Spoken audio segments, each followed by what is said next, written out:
Hey, what's good, my fellow masters? I hope everyone is enjoying the event. Myself, I've been really liking the story and getting to further explore the concept of foreigner class servants. So now that the final act of the Imaginary Scramble event has been released, I'm sure you're all making your way through to clear the last of the main quests and gather up 290,000 survey points needed to unlock the challenge quest. Technically, clearing Solomon is also a requirement, but no one should have to worry about that if you're already playing through the event. Upon clearing the challenge quest for the first time, you will be awarded 1 crystallized lore, as we've come to expect, along with a star fragment and serpent jewel as drop rewards. This CQ features caster Chaldea letting his imagination run wild where he's protected by all the Jeans. It breaks down into 2 waves. The first wave has 3 enemies, including a 171,000 HP Gilles with one of his sea demons classed as an archer. At the start of the battle, Gilles will summon another archer minion at 99k HP.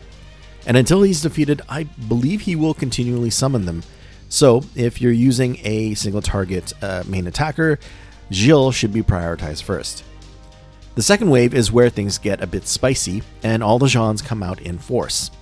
Gilles is present once again, but this time he has 3 HP bars, 146k, 182k, and 203k respectively.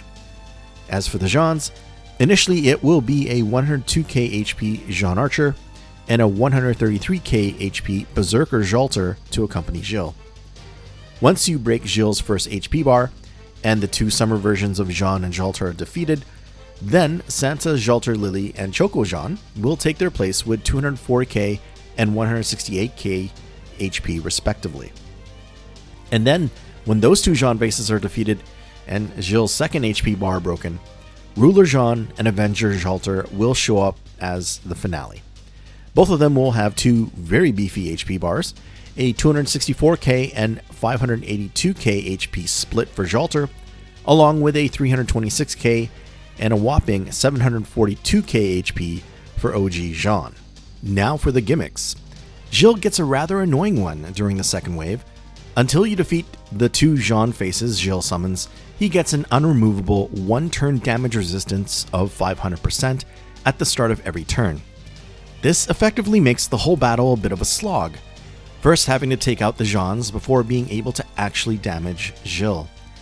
Then repeat the process 2 more times with each of his HP bars. And naturally, when the Jeans are defeated, there is a gimmick effect. Berserker Jalter, upon her defeat, will buff Gilles with a 10-turn 30% attack increase. This too is unremovable. For Archer Jean, your party gets hit with an unremovable 50% debuff to NP generation that lasts for 3 turns. For Santa Lily, upon her defeat, your party gets debuffed with an attack reduction of 50%, 3 turns, unremovable.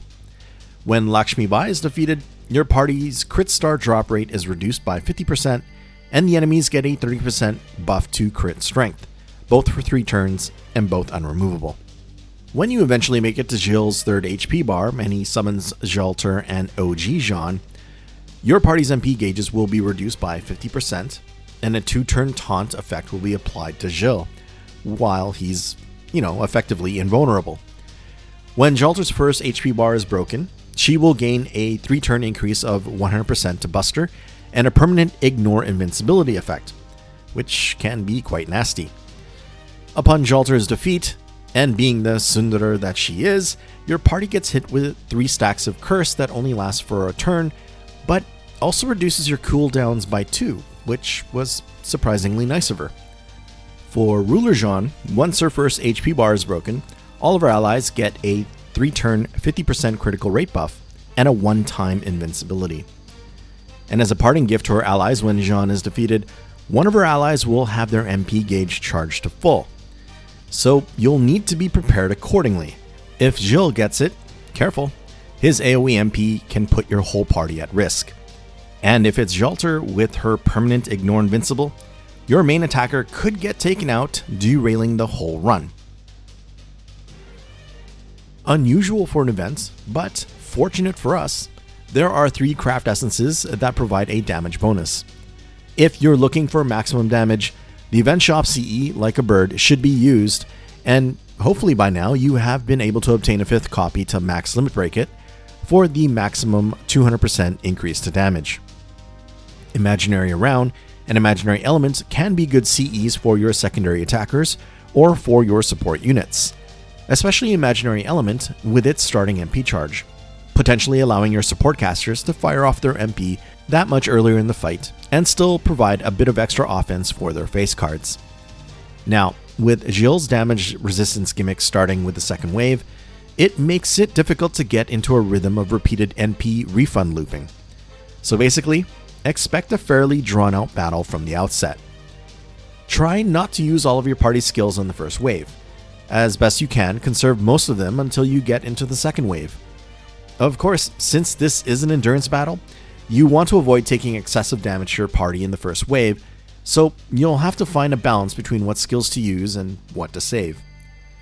The request for backup mechanic is available for the challenge quest, so choosing an appropriate one for your team can give you a nice edge for the first 3 turns or so. Given the enemy classes are heavily mixed, a good option would be to go with a universal main attacker with an AoE MP. From the list of servants with an event damage bonus, there are a few that could work.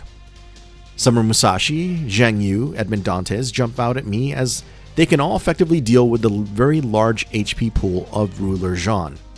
But the other extra classes with event bonuses can work too, since at least they would be fully neutral to all enemies.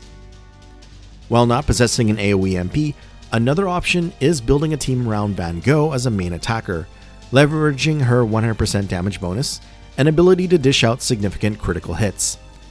That is, if you were fortunate enough to summon her. Non-event bonus servants that come to mind are, of course, Arjuna Altar and Space Ishtar for AoE options, and Super Orion, or perhaps more appropriate, Jean Altar for crit focus options.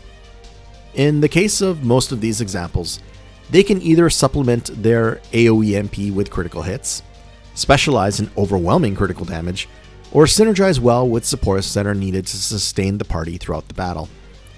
Having a secondary attacker as backup is something to consider as well, especially if you have someone like Heracles with his Bond CE, since he can act as the ultimate last man standing. On the topic of support units, you will want to consider the ability to protect your party from an incoming enemy MP.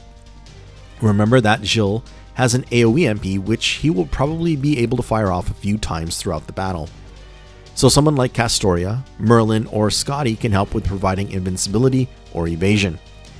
And obviously, you will want to use the support that best works with your main attacker. But that said, regardless of Arts Buster or Quick based attackers, you may still want to consider bringing along a Merlin for his overall ability to sustain the party with MP regen, crit stars, and healing. Castoria also has additional benefits with her NP's ability to remove debuffs from the party. While the gimmick debuffs are unremovable, Gilles' regular skills and MP all have debuff effects, something that could be a little annoying, especially his chance-based stun. Another support caster to consider, especially for an arts focus team, is Tamamo, who can provide healing, some NP charge, and skill cooldown reduction, something that can be very helpful in a drawn-out battle. But if your roster is on the smaller side and you don't have your own Merlin, then I would recommend choosing him from your friend's support and focus on building a team that leverages his skills as much as possible. Building a team to make the best of a Castoria from your friend's support is a close second, provided you have a way of healing the party as well. Generally speaking, most units that can make for effective attackers and are readily available are likely berserkers, so squishy units that will no doubt need healing. Well, those are my thoughts for the Imaginary Scramble CQ. It will most likely be a lengthy battle for many, with turn counts in the double digits. So try to focus on a team with good sustain, and if possible, have a last resort servant for those unexpected situations that can arise.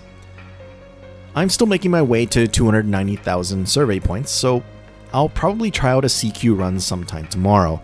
At any rate, I hope this was helpful, and if it was, or if you simply enjoyed it, please leave a like. And let me know in the comments who you plan to use for this CQ. As always, thank you for watching, and see you in the next one.